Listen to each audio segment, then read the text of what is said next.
came expecting to see Pastor Brad. I'm what he looks like with hair. No, he's actually off at District Pastor's Retreat. So this morning you get me. I don't know if that's good or bad. I'm who you're stuck with. But for those of you who don't know me, my name's Mike Wehner. My family's been coming to First Life Point, now Refinery, for several years. And so I'm glad for the opportunity to share with you. So I don't know if you have this experience that I do in your workaday world, but in my workaday world, week in and week out, invariably, I am required to go to meetings, attend training, seminars, that type of thing. Do any of you have to do that from time to time? Okay, so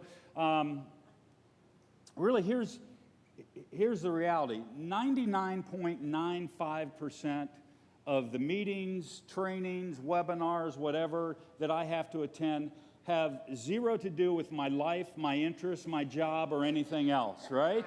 I just have to be there over and over and over again. And so really, here's what happens at those meetings, what you have. So if you think about it, you've got someone who's either leading the meeting or teaching the seminar or doing the training. And this person is highly motivated. They're excited because they get to blather on for about an hour about themselves and what they know and what they're excited about. They just don't realize I'm not excited about hearing it, right? So I don't know how you handle all of this, but I actually doodle my way through meetings, okay? So it works really good. So I have a notepad in front of me, and it looks like I'm being attentive and taking notes, but really I'm just doodling. So if they're really bad, I will doodle the whole sheet full, right?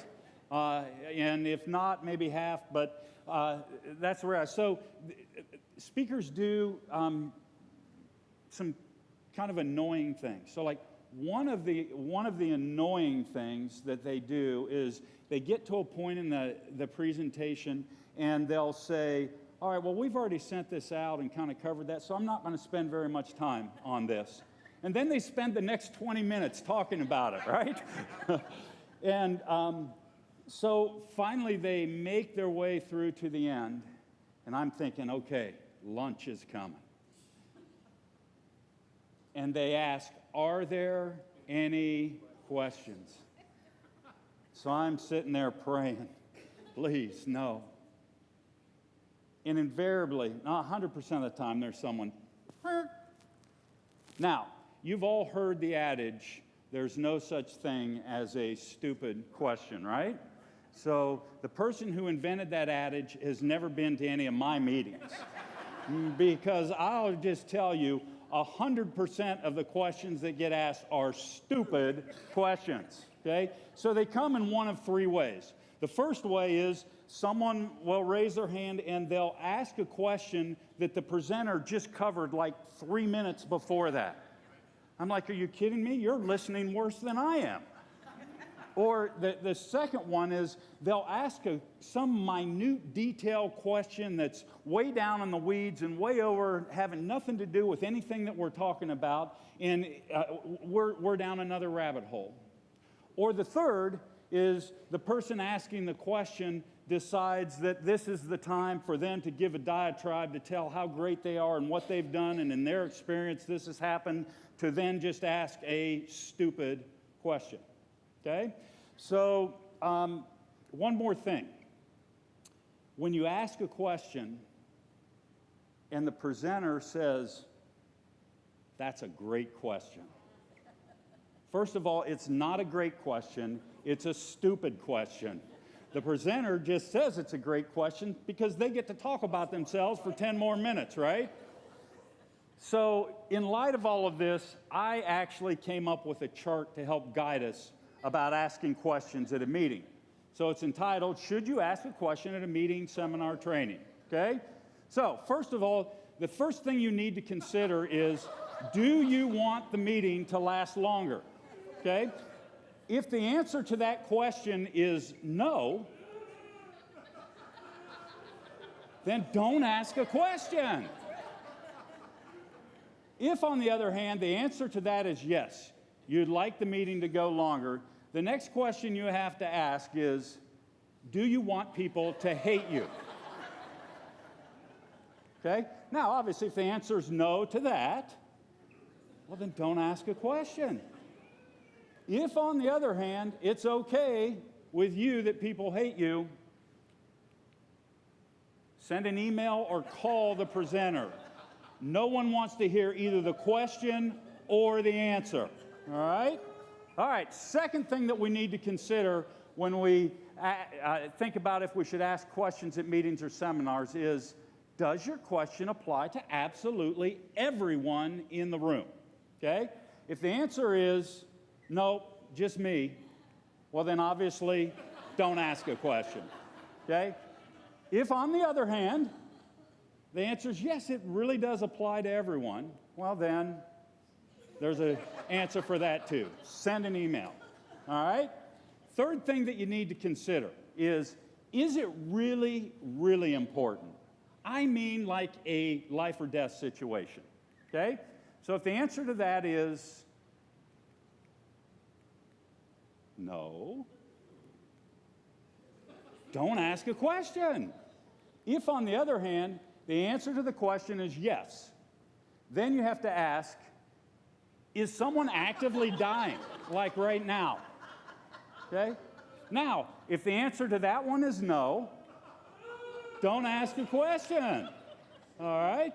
Now, if the answer to that is yes, someone is actively dying right now, then don't ask a question, call 911 instead. Do we have this? All right, before we go any further, are there any questions?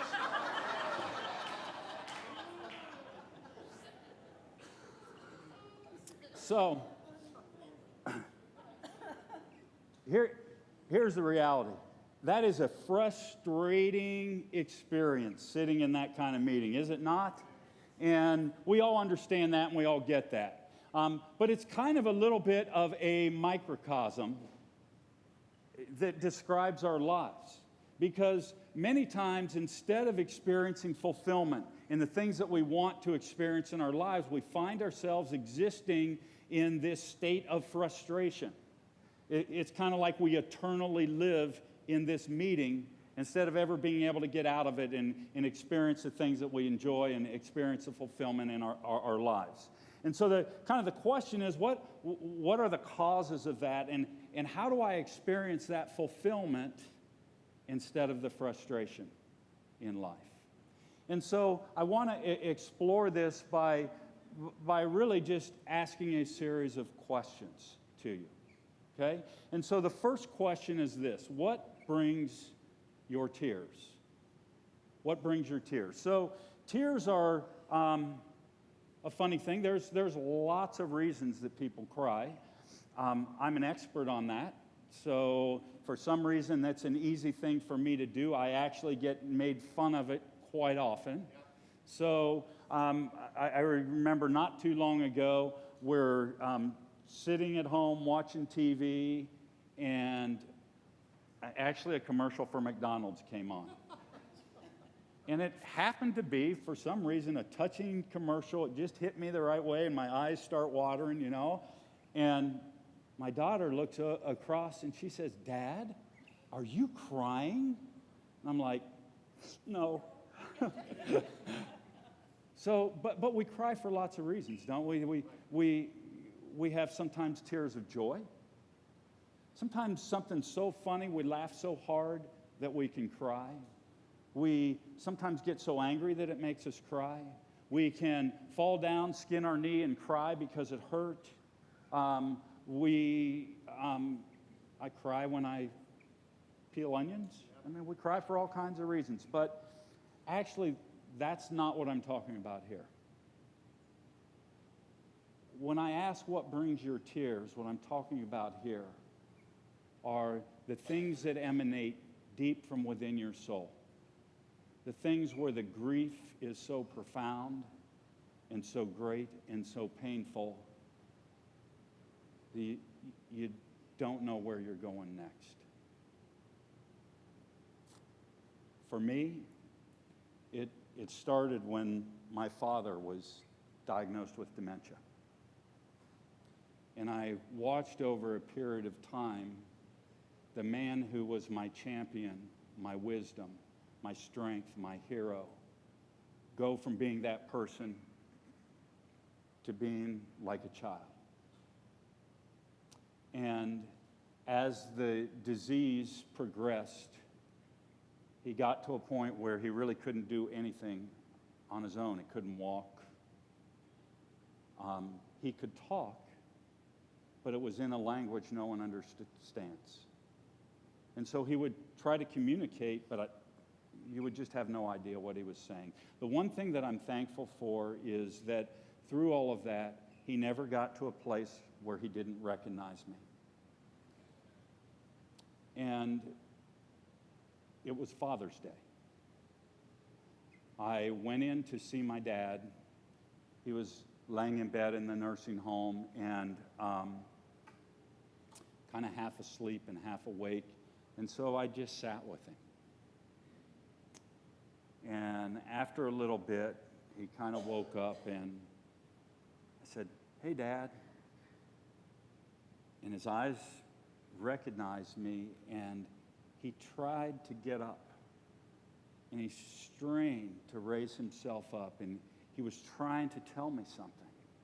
But I just obviously couldn't understand what he was saying or what he was trying to say. And so finally I hugged him and I kissed him and said, "I love you, Dad. Happy Father's Day." And then I got ready to leave and I said, I'll see you later this week. And then as my routine is, I went to Indianapolis where I tend to work throughout the week, and the call came on Wednesday night. "Mike, you need to get home. Your dad's not going to make it through the night." And I flew as fast as I could, gathered my stuff together, and headed down the road to get back to Columbus. All the while, listening by cell phone, getting reports on what was happening. And about 45 minutes away, I got the call. "Mike, he's gone." I didn't make it back. And the grief in my soul over that, unspeakable. If I only would have known that on Father's Day that was it, I would have held him a little longer. I hugged him a little tighter. Told him I loved him one more time. I never got the chance.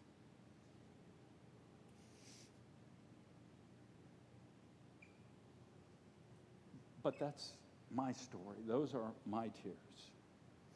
The reality is we can go all the way across this great congregation and we can look into your life, and all of us have those things that cause that kind of grief and that kind of pain and those kind of tears.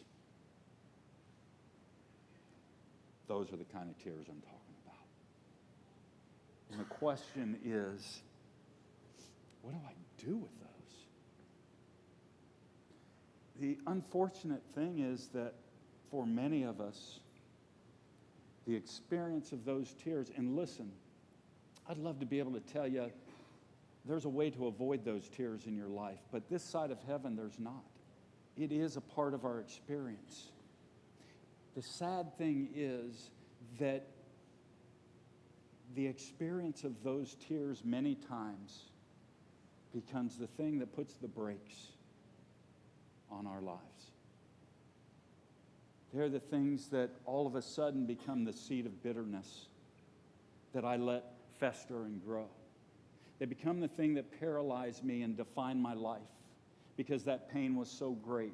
And I'm not discounting the pain. I understand it's great.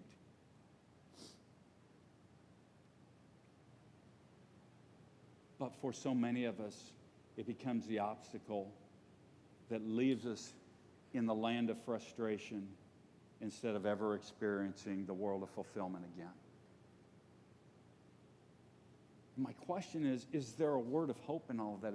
Is there a word from God that helps us in all of that? And so what I would like to do is go to what I consider to be the greatest memory verse of all time. You'll find it in John chapter 11, verse 35. Simply says, Jesus wept. I don't know about you, but when I always had to do memory verses, it was like 3 paragraphs long with all kinds of complicated words. This one's more my speed. Jesus wept. Says so little, but oh, it says so much. Let's kind of look at the story. So, Mary, Martha, and Lazarus are like Jesus. They're Jesus' buds. I mean, Mary is the one who broke the alabaster jar and put the perfume on. Jesus loves them. And Jesus is off doing what Jesus does. And word comes that Lazarus is sick, and lo and behold, Lazarus passes away. He dies. And when Jesus gets back, Mary and Martha are distraught. The people, the family, the friends are distraught. And Mary, in extreme grief, cries out to Jesus, if only you had been here, you could have done something. And the scripture says that Jesus was moved and that he wept.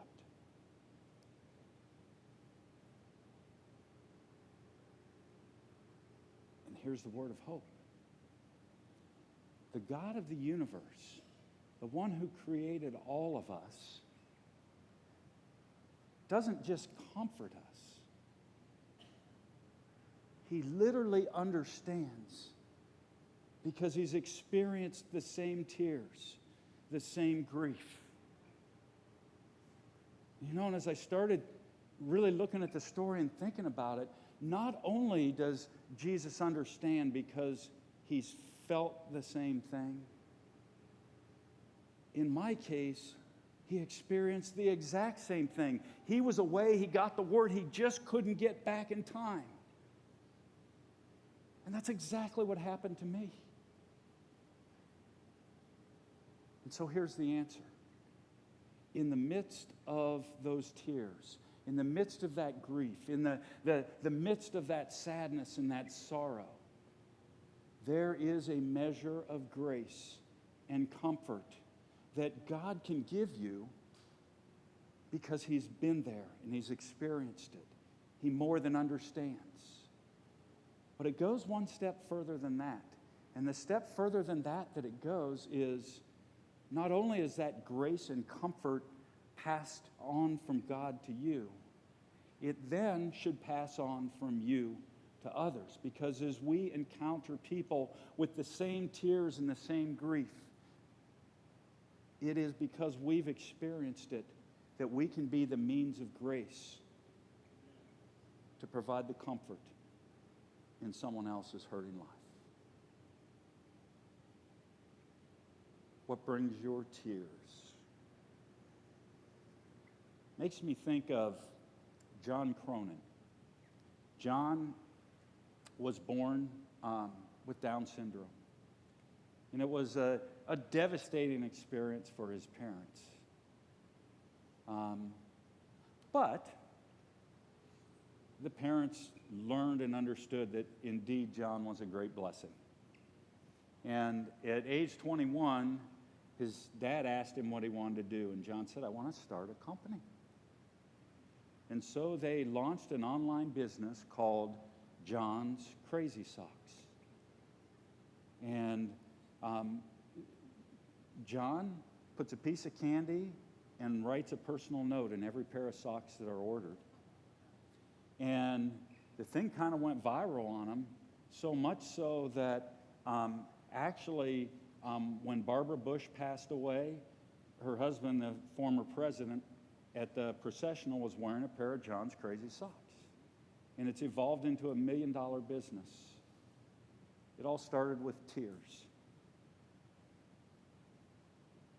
What brings your tears? Allow it to be the opportunity for God to give you grace. And as you do that, you'll begin to find the fulfillment instead of the frustration. That's the first question. Second one is, what brings your fears? What brings your fears? So fear is also kind of an interesting thing. We have all kinds of phobias, don't we? We're afraid of heights. We're afraid of being low. We're afraid of open spaces. We're afraid of closed-in spaces. We're afraid of spiders, of bugs, of birds, of whatever. There's a phobia for everything, right? There's also fear that just completely makes sense, right? So think about in the Bible, all the time in the Bible when an angel would appear, right? So when an angel would appear, what was the thing that the angel always says? Fear not, right? So we're really not getting the full picture there, I don't think. We just kind of got an abridged, abbreviated version. If you picture that in your mind, probably what is happening is that person who the angel's appearing to is absolutely freaking out, right? And the angel sees him about to, collapse, and that's where the fear not comes from. So that kind of fear makes sense. And there's healthy fear, right? There's fear that, keeps me from sticking my finger in a flame and doing dangerous stuff like that. My kids love to watch a TV show that's called Ridiculousness. So some of you have heard of it. So ridiculousness, all that is, it's one video clip after another of someone not having a healthy sense of fear. So when you don't have a healthy sense of fear, you do really stupid things. You get ideas like, I think it'd be a good idea to take my skateboard down the roof of my house and land on the railing that goes up to my front porch. I got to tell you, that never ends well. And that's a lack of healthy fear. So there are places where fear makes sense, but that's not really what I'm talking about here. What I'm talking about here is a different kind of fear that each of us at one time or another experience in our life. See if you can relate to this. Ever been there? So for me, it was at a place called the Olympic Swim and Racket Club. It's where I grew up. And so the Olympic Swim and Racket Club had two big pools. It had the swimming pool, but then it had the diving pool. And in the diving pool, of course, you had the 3-foot boards, and then you had the higher boards. But the coup de grace of it all was just simply called the 16. And the 16 was a big, huge 16-foot cement platform that you could dive off of. And I must have been, I don't know, maybe 8, 9 years old, I don't know, where I came to the place where I thought it was time for me to try the 16. So the way you got up to the 16, there was a little ladder and it had a cage behind you so you wouldn't fall back. But then when you got up to the top of the ladder, there's this huge cement platform. And so I climbed up my first time on that platform, and I got to tell you, I was on that platform for a long time. People thought I was polite. No, go ahead. Oh, no, please, go ahead. Go ahead. And I was paralyzed. And it didn't matter to me that all kinds of people were going ahead and jumping and coming. I was paralyzed. I was afraid. And I came to a place where I realized, you know what? I kind of have two choices. I really can't stay here. I've either got to do what I came up here for and take that leap, or I got to humiliate myself and climb down that ladder. And so I finally came to the choice that I got to do it.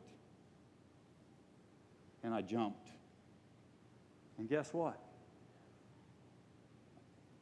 Oh, didn't even do that. I didn't die.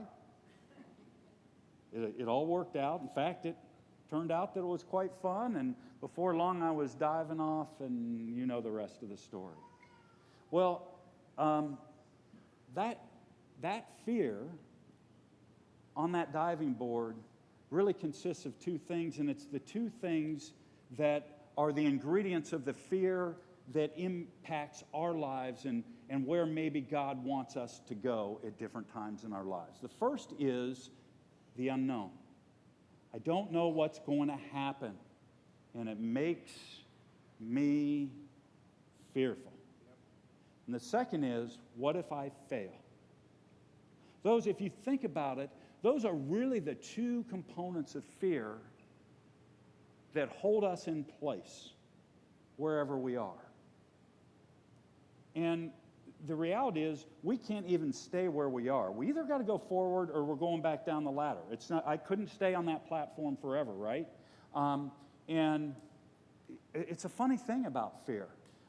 We will, no matter what's going on. So a lot of times we find ourselves living in a rut, a routine, where we're stuck right where we are, and we know we're stuck right where we are. And we know that things need to change somehow. And our life might even be miserable. And yet, because of fear, because I don't know what's going to happen if I try to make this change, I don't know I might fail if I try to make this change, it's easier for me just to stay in this existence, even if it's miserable and everything's going wrong. And it seems counterintuitive, but we get paralyzed. We become that kid by that fear. And if we allow that to happen, the reality is we don't stay where we are. We actually go the other direction. And so, is there a word for that? So I'm going to ask us to turn to the book of Mark, and we're going to look in the 14th chapter, verses 32 through 36, and let's read that together. They went to a place called Gethsemane, and Jesus said to his disciples, "Sit here while I pray." He took Peter, James, and John along with him, and he began to be deeply distressed and troubled. "My soul is overwhelmed with sorrow to the point of death. Stay here and keep watch." Going a little further, he fell to the ground and prayed that if possible, the hour might pass from him. "Abba, Father," he said, "everything is possible for you. Take this cup from me. Yet not what I will, but what you will." Do you understand here that Jesus is experiencing fear? I mean, think about it. We believe and we teach that he is fully God and fully man. And I believe the fully man part of him right now was afraid. He was on top of the diving board.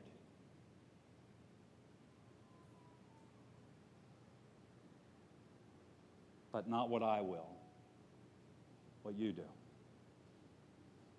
And here's the reality. We all experience that fear. The question is, does that fear paralyze us and hold us back?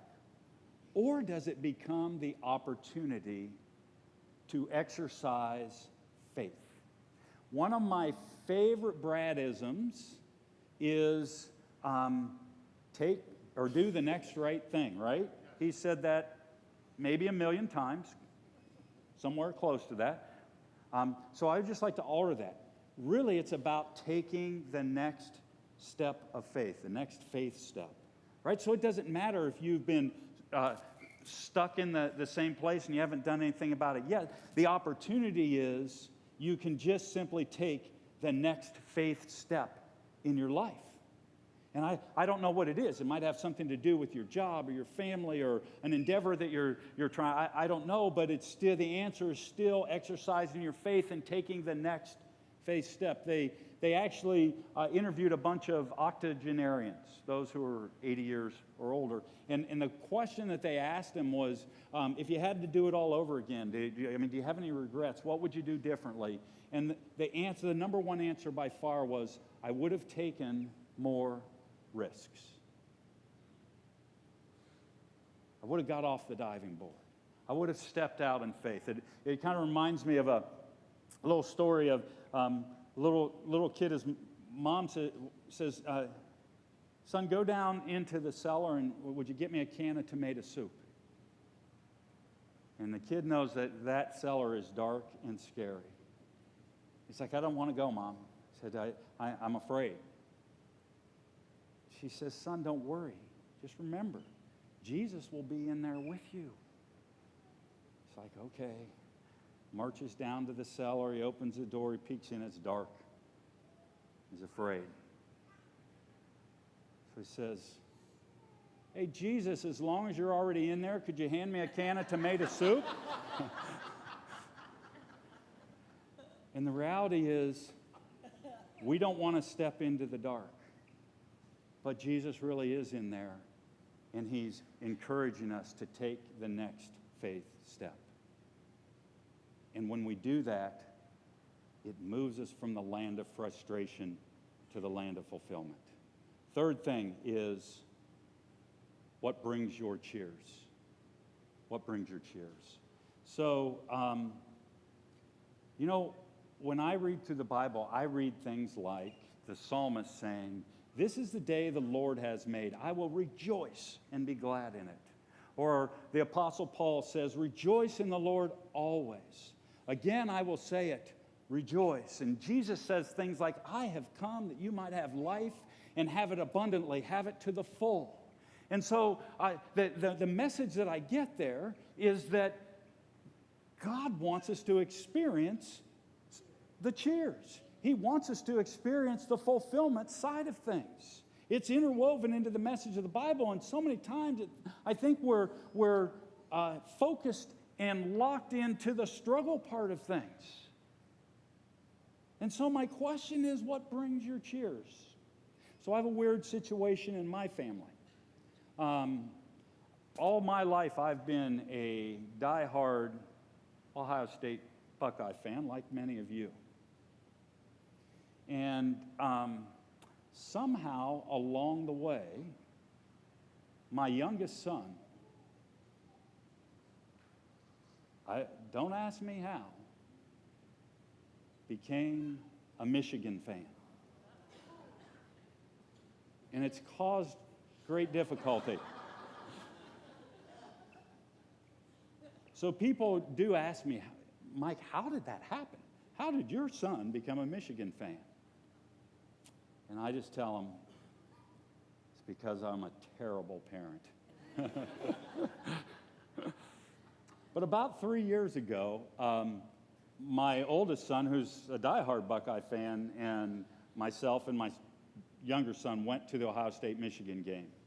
And so we're all in our Ohio State gear, and he's all in his Michigan stuff. And literally we had to sit on either side of him to protect him, be his bodyguards, right? And it was a really close game.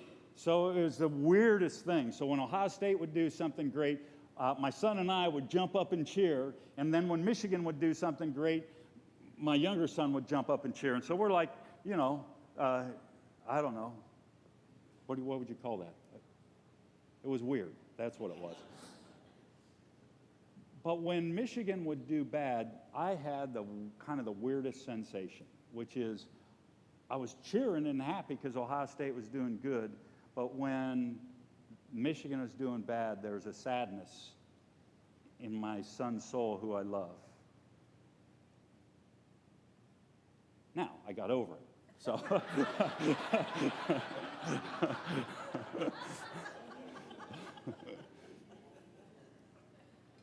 because the reality is we love to cheer, don't we? Yeah. So what brings your cheers? I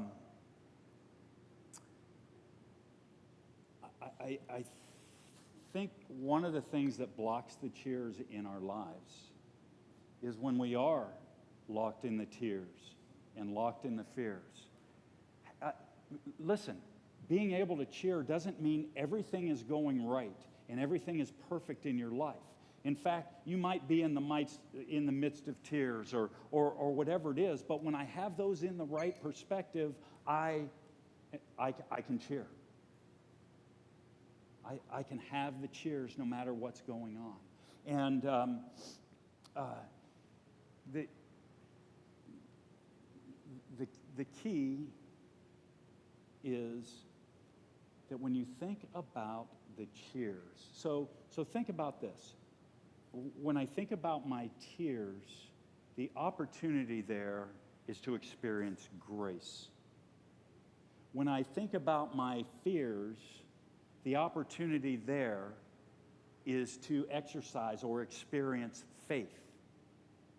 When I think about my cheers, regardless of what's going on in my life, what it is allowing me to focus on is gratefulness or a heart of thanksgiving. Because the reality is, if your alarm clock went off this morning and you put fog on the mirror, you got a new opportunity, right? There's a new chance for hopes, dreams, whatever. There's a new chance to experience grace and to give grace. There's a new chance to exercise faith and see what's next in the journey. And there's a chance to cheer. So, what brings your cheers? Let me talk to you about Travis Mills. So Travis served in the military. He actually, what his unit did is they were minesweepers. So they would go in and they would sweep the way and clear the way of mines so that everyone could progress forward. And he was on his third tour of duty in Afghanistan. And they had just completed kind of sweeping a field, and it was all clear. So Travis set his duffel bag down, only to discover they had missed one explosive device. And the explosion was so great that it literally disintegrated one of Travis's arms and legs. They couldn't even find it. And they stabilized him, they airlifted him. When they got him to a treatment place, when they took his pants off, his other leg literally came off with the pants. And through the continuation of treatment, they determined that they also needed to amputate his remaining arm, making Travis one of the only quadruple amputees ever to make it. And as he lay in Walter Reed Hospital, and his wife came to see him for the first time, basically Travis told his wife, listen, take our house, our money, our 6-month-old daughter, and just go live your life. Yeah, I don't want to put you through this. And of course, she stayed with him. And through the encouragement of a fellow soldier named Todd Nicely, who began to tell Travis that he was going to make it and that it was going to be all right and that he was going to have a life again, Travis began the road to recovery. And on that road to recovery was learning to walk with 2 artificial legs and learning to eat with an artificial arm. And that evolved into today. Travis has a foundation that literally has facilities that help people going through the same type of things. And he speaks all across the country. And I'd like you just to hear how Travis found the cheers in his own words. Watch. Up and I was down and out and I was wondering, why did this happen? I was embarrassed, I was angry, I was questioning, am I a bad person? Does God hate me? And the biggest question I honestly had, ladies and gentlemen, was why didn't I just die? Why did I live through this? And I found the answer in my family. And I found the answer in Todd Nicely, that corporal that came to see me, that was retired from the Marine Corps, that told me I would be fine. So I decided I was going to talk to everybody I could that was at that hospital. And at Walter Reed, amputees are what you normally see. And me missing all 4 limbs, that was the worst you were going to see. So I'd go room to room, and I'd say, hey, I'm Travis. You're going to be fine. Same message Todd gave me from that experience. Some people found out I did that. I became known as the mayor of Building 62, and they made a documentary on me. I don't think my problems outweigh anybody else's. I am fortunate to live in a nation where I can wake up in the morning with no arms, no legs, strap my legs on, right? Throw my arm on, go in the elevator and go out and live life to the fullest. Take my wife and my daughter wherever we want to go. The 2 life lessons that I have learned that I want you to go and pass along to everybody that you meet is number 1, don't dwell on the past. I learned that because when I was sitting in my hospital bed, closing my eyes and wishing that this did not happen, I realized you're not going to change the past. I can't change what happened yesterday, and I can't change what happened 6 years ago in Afghanistan. So I reminisce the 25 great years I had with legs and arms, and I've had 6 pretty great years without them. But with that experience and so many more, you can't always control your situation.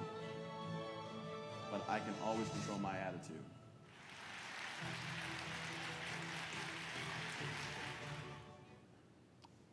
And he's right, you know. You can't change the past. And you can't even change the things that brought the tears. But you can control what you do with it. So I'll ask you again, what brings your tears?